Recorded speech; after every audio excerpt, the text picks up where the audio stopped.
Hi, this is Cindi McGee. Today I'm using items from the Floral Garden Create Along box to make 3 pair of earrings. I'm using all Primo Sculpey clay, and it's all actually scrap clay. And I've rolled it to a setting 4 on my Atlas machine. I've cut 4 squares, and I'm going to use 4 of the shades of mica powder that came in this month's Create Along box. I'm going to use a fluffy paintbrush and just add one of each of the colors to the surface of one of each of the squares. This one I absolutely love.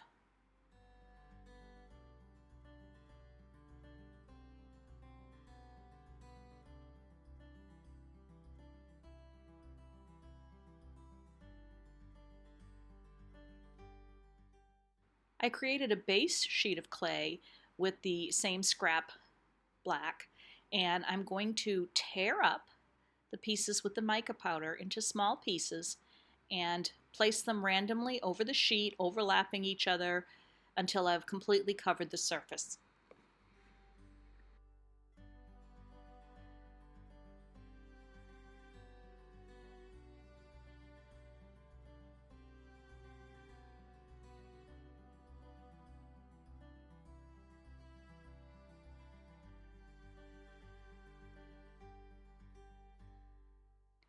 I placed a piece of parchment over the surface and used my clay roller to roll over and flatten and fuse those different pieces together. It's sort of a take on the watercolor technique, but it's going to meld those mica powdered pieces together and mute the coloration a little bit, but the effect is really pretty.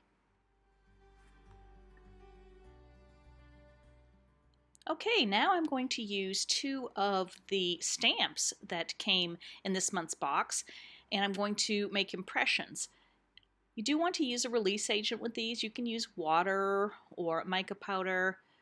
I'm using some black mica powder and just giving them a light coating just to make sure they're going to release from the clay. And then randomly stamp them over the surface, applying the mica powder between each stamping.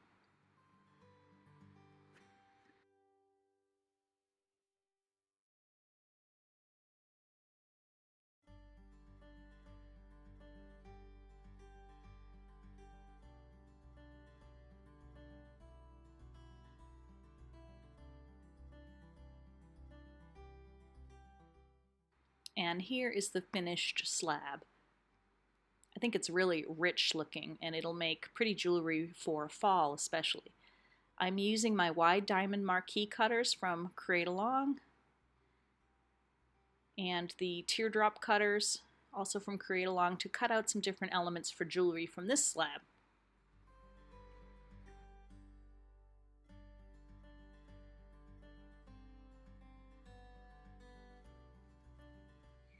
For the next veneer, I'm using the same black scrap clay, and I silk screened in red color shift.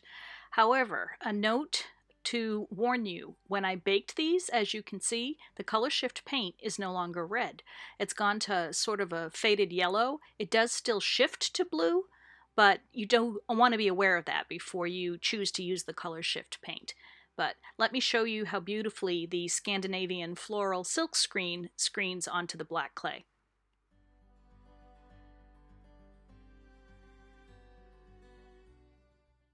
Now the paint is dried. Here's a closer look at the gorgeous silk screened image with that shifting color paint on it.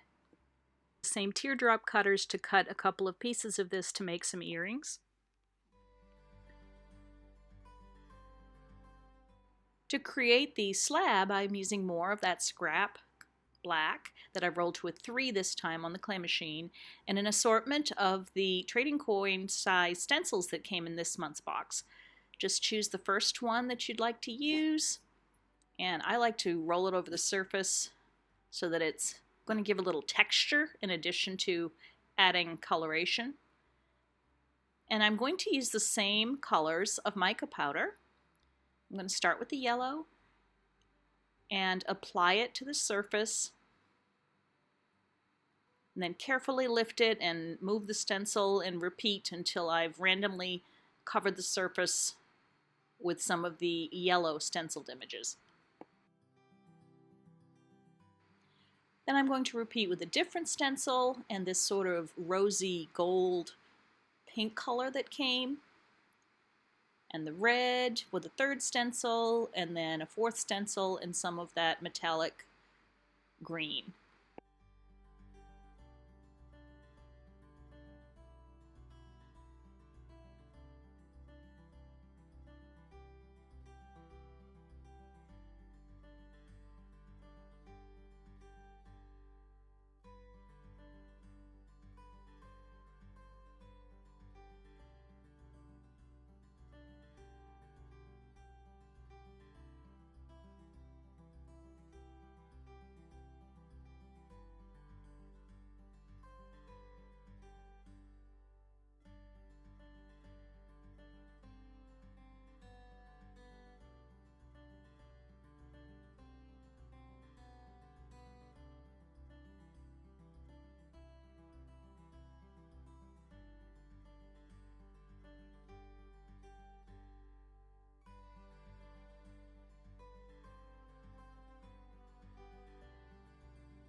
Here's a closer look at this beautifully layered stenciled slab. I'm going to use some round cutters and the teardrop cutters again to cut out the elements from this slab for the jewelry I want to make. I baked all the pieces according to the manufacturer's instructions and let them cool. Then I applied a layer of clear liquid Sculpey over the surface of each of the pieces. Once that was cured, I went ahead and assembled them, adding some glass accent beads.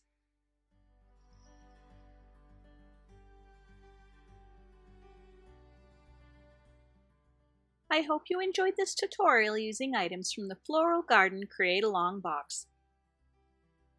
Remember to share your projects in our Create Along Polymer Clay Tribe Facebook group.